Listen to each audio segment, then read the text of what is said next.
I think we should start with this whole arts thing that's been announced. So during the week, the Federal Arts Minister, Mr. Tony Burke, he made a massive or pretty huge announcement really about arts funding for Australia essentially. So lots of things have come out of that. Yeah, definitely. So Mr. Tony Burke unveiled the new National Cultural Policy, which the policy is called Revive, and it will invest $286 million into the arts sector over the next 4 years. Now, a lot of people don't realise how big the arts sector is in Australia. It contributes $17 billion to our economy every year. It's worth $17 billion. I don't know if it contributes that to our economy, but it's worth $17 billion. It's a huge sector. And look, over historic, and I have a massive passion for this, so I'm quite excited about this. $286 million, it may not seem a huge amount, but I think there's a whole lot of other things that are related to this that aren't necessarily financial that will also reap benefits for the Australian arts community. Definitely. Yeah, so first of all, it's going to be called Revive. They're going to start a new agency called Creative Australia. Now, historically, this was actually originally came into play with the Gillard government. The Labor government have been a lot more pro-art than the Liberal government, and so they're reviving, and maybe that's why it's called Revive, partly because of that, but also obviously they want to revive the arts industry in Australia. Now that we've got a Labor government, they're back interested in arts again. Yeah, so it is really exciting stuff, and I do think the arts industry is an industry that really did suffer quite a lot through COVID as well, and it was one that was, I feel, overlooked a little bit as well and didn't maybe get that support that other industries did as well. So I'm sure that they're very welcoming of this as well. Yeah, that is so true. I mean, we have quite a lot of clients who work within the arts industry, and when COVID hit, their whole income was just totally decimated within, overnight. Yeah, hours really. Yeah, and a lot of our clients do work in that space of like lighting, in the theatre production side of things, not necessarily artists themselves, but more into that, the other part of the arts industry business that actually exists. They might tour with shows, do all sorts of things like that. And yeah, literally overnight they had nothing. And, and no actual understanding of when they might be able to go back to work. Like, some of us, we were like, all right, we have to, transition to working from home and what have you. I think they've done such an amazing job to actually get through that period. Absolutely. And with the funding that COVID did bring, it did help them a little bit. But, it was tough. It was a tough time.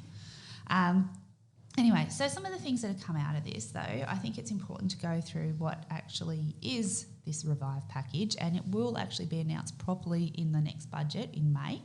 But, do you want to talk about some of the things that are coming out of it? Yeah, sure. So one of the big things that's come out of it is some changes to the streaming giants that we have here in Australia. So the platforms such as Netflix and Disney and Amazon Prime that I'm sure we all use, I know I do. But what's happening is that from mid-2024, the Australian government is making changes that they will be required to put some of their revenue back into Australian content, which I think is a really, really good thing.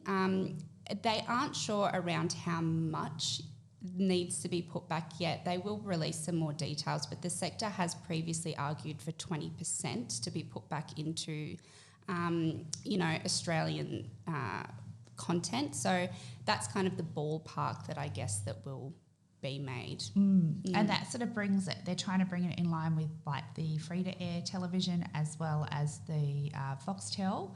And so then the streaming giants, essentially they have to provide that content too, which is great because that all creates Australian content, Australian jobs, Australian, money, essentially. Exactly. So that's a great initiative. So they're also, as I mentioned, they're going to start an agency called Creative Australia. That will be the government's key arts investment and advisory body.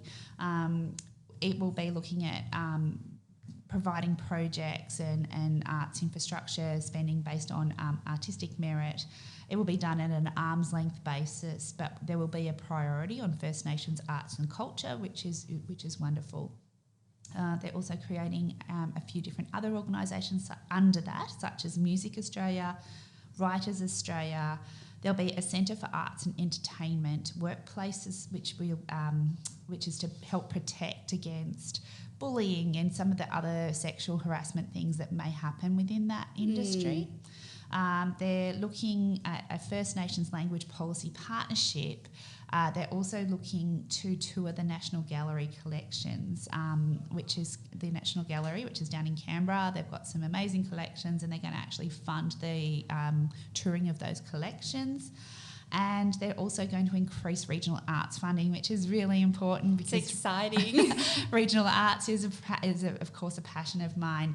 And one of the other things that they're definitely looking to do is bring in protection laws for Indigenous arts, particularly for the fake arts that get sold. So copyright protections essentially for those artists, so that someone can't rip off their art and design and then sell it as their own and make a profit. So there's a whole lot of other things. There's a lot of stuff about this, but it's very exciting, and I think it's really important as, I know there's people out there who think art is just a fun thing or it's a hobby or whatever, but art defines our culture. It's such an important part of what we do. It's also important for people with disabilities. It's important for youth. It's important for so many people who even if they can't do it, they can practice it and they can get so many great benefits out of it.